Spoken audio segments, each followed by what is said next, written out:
Hi friends, welcome to వినోద kitchen. ఈరోజు నేను చూపించబోయే రెసిపీ వచ్చేసి రెస్టారెంట్ స్టైల్లో కాజు పన్నీర్ కర్రీ అండి. ఈ కాజు పన్నీర్ కర్రీని ఇలా ప్రిపేర్ చేసుకున్నామంటే చాలా టేస్టీగా ఉంటుంది. రెస్టారెంట్ స్టైల్లో ఎలా చూపిస్తానో చూడండి.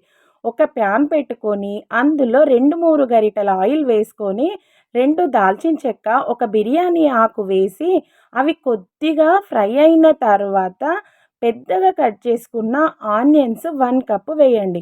వేసిన తర్వాత ఇవి కూడా కొద్దిగా ఫ్రై కావాలి. ఇవి అటు ఇటు అంటూ కొద్దిగా ఫ్రై అయిన తర్వాత 1 కప్పు టమాటాలు తీసుకోండి. 1 కప్పు టమాటాలు కూడా వేసి ఈ రెండిటిని ఒక 2-3 మినిట్స్ ఫ్రై చేయండి. ఇవి 2-3 మినిట్స్ ఫ్రై అయిన తర్వాత వీటిని చూడండి, ఇలా కొంచెం మనకు కలర్ కూడా చేంజ్ అయిపోతాయి. ఇలా 2-3 మినిట్స్ అయిన తర్వాత ఒక పిడికెడన్ని, ఒక హాఫ్ కప్ అన్ని కాజు వేయండి. వేసి వీటిని కూడా ఫ్రై చేయండి. ఫ్లేమ్ అనేది లోగా పెట్టుకొని వీటిని ఫ్రై చేసుకోవాలి. ఇవి ఫ్రై అయిన తర్వాత ఈ దాల్చిన చెక్క, బిర్యానీ ఆకు తీసేసి ఈ మొత్తము వేసిన కాజు, ఆనియన్స్, టమాటాలని మిక్సీలో వేసి మెత్తగా గ్రైండ్ చేసుకోవాలి. చూడండి, ఇప్పుడు కొద్దిగా గ్రైండ్ అయిన తర్వాత వాటర్ యాడ్ చేసి మనకు కావలసినంత కన్సిస్టెన్సీ వచ్చేంత వరకు మిక్సీ చేసుకోవాలి.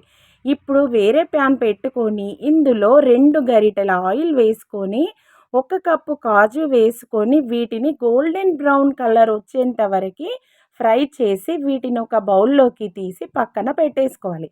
ఇవి మొత్తం పక్కన పెట్టేసుకున్న తర్వాత మళ్ళీ ఒక దాల్చిన చెక్క వేసుకొని 1 కప్పు ఆనియన్స్ సన్నగా కట్ చేసినవి వేసి అవి కొద్దిగా కలర్ చేంజ్ అయ్యేంత వరకు మాత్రమే ఫ్రై చేయండి. ఫ్రై చేసి ఇప్పుడు మనం ముందే మిక్సీ చేసిన ఈ మిశ్రమాన్ని మొత్తము ఇందులో పోయండి.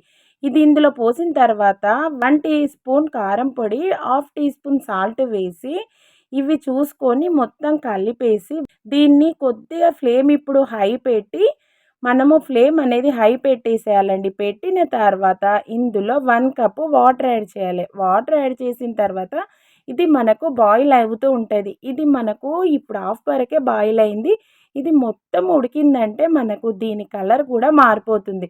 చూడండి, పైన మొత్తము ఆయిల్ లాగా వచ్చింది. ఇప్పుడు నేను ఇక్కడ వేసింది కసూరి మేతి అండి. ఈ కసూరి మేతి మాత్రము అస్సలు స్కిప్ చేయొద్దు. ఉన్నదంతా దీంతోనే కర్రీ టేస్ట్ వస్తుందండి. ఇప్పుడు ముందే ఫ్రై చేసిన కాజు వేసుకొని కసూరి మేతి వేసినాక ఒక 1-2 మినిట్స్ తర్వాత కాజు వేయాలండి. కాజు వేసి కొద్దిగా కాజు 2 మినిట్స్ అందులో ఫ్రై అయిన తర్వాత మనం ముందే ప్రిపేర్ చేసి పెట్టుకున్న పన్నీరు పీసెస్ వేసుకొని ఇలా కలిపేసి ఒక 2 మినిట్స్ వీటిని ఫ్రై చేస్తే కర్రీ రెడీ అయిపోతుందండి. పైనుంచి సన్నగా కట్ చేసిన కొత్తిమీర వేయాలండి. పన్నీర్ వేసిన తర్వాత కొంచెము మెల్లిగా కలపాలి. పన్నీర్ ఏం విరిగిపోదు, కానీ కొంచెం చూస్తూ కలుపుకుంటే సరిపోతుంది. మనకు రెస్టారెంట్ స్టైల్లో కాజు పన్నీర్ కర్రీ రెడీ అయిపోయిందండి. మీరు కూడా ప్రిపేర్ చేసి చెప్పండి.